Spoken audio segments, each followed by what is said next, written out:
Seventh class के प्यारे बच्चों, हिंदी में हम आपको अध्याय 2 का पैराग्राफ पढ़ा चुके हैं। अब उससे आगे पढ़ाने जा रहे हैं।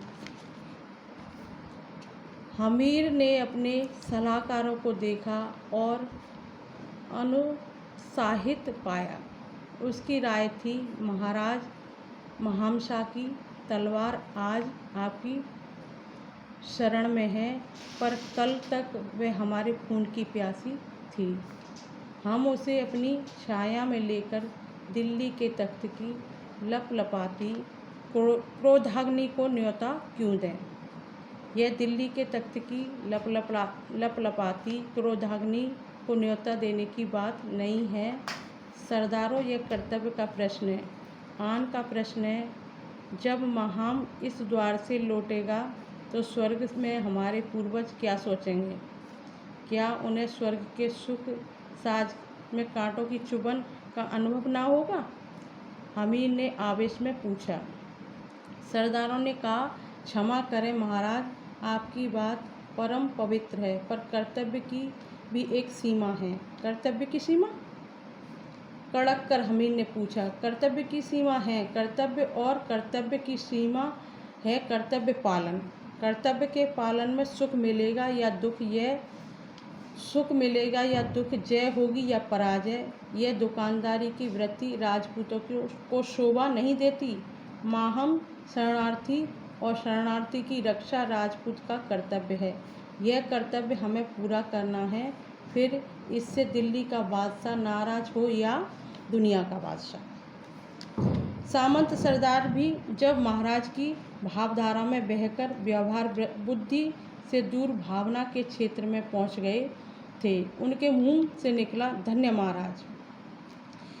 हमीर ने कहा, महामशा रणथंभौर अब तुम्हारा घर है, आराम से यहाँ रहो और विश्वास रखो कि अब किसी की भी हिम्मत नहीं है कि तुम्हारी तरफ तिरछी आंखों से देखे। कोई कष्ट हो तो हमें कहना, जाओ। कानों कान यह उड़ती हुई खबर दिल्ली के बादशाह अलाउद्दीन खिलजी तक पहुंची तो वह तमतमा उठा। हमीर की यह हिमाकत कि मेरे चोर को आसरा दे, क्या तुम नहीं जानते हमीर, जो तुमसे माहम को अपनी छत दी, खैर मैं भूलों को माफ़ करना जानता हूँ, कोई बात नहीं।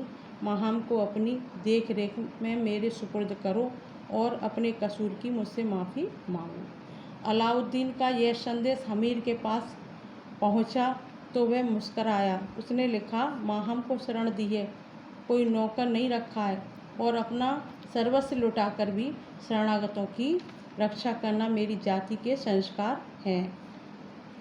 सपने में भी उम्मीद न रखिए कि माहम को मैं आपके दरवाजे लाऊंगा। अब जो मुनासिब समझे कीजिए। जवाब क्या था? एक पलीता था जिसने खिलजी के बारूद में आग लगा दी, और उसने कुछ दिन बाद ही अपनी फौजों के साथ रणथंभौर का किला घेर लिया। लड़ाई झगड़े से क्या फ़ायदा? हमीर, ला माहम को मुझे सौंप दे। खिलजी का यह आखिरी संदेश था। लड़ाई से मैं भी नहीं डरता और जीवन की आखिरी घड़ी तक माहम की रक्षा करूंगा।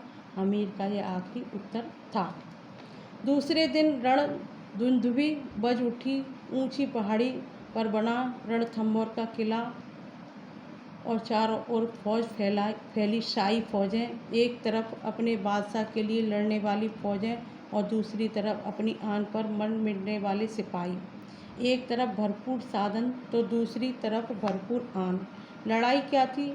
यह बात की बाजी, और यह बाजी जिसका निशाना एक आदमी के प्राण, और इस एक आदमी के लिए हजारों प्राण सरसों के दानों की तरह हथेली पर।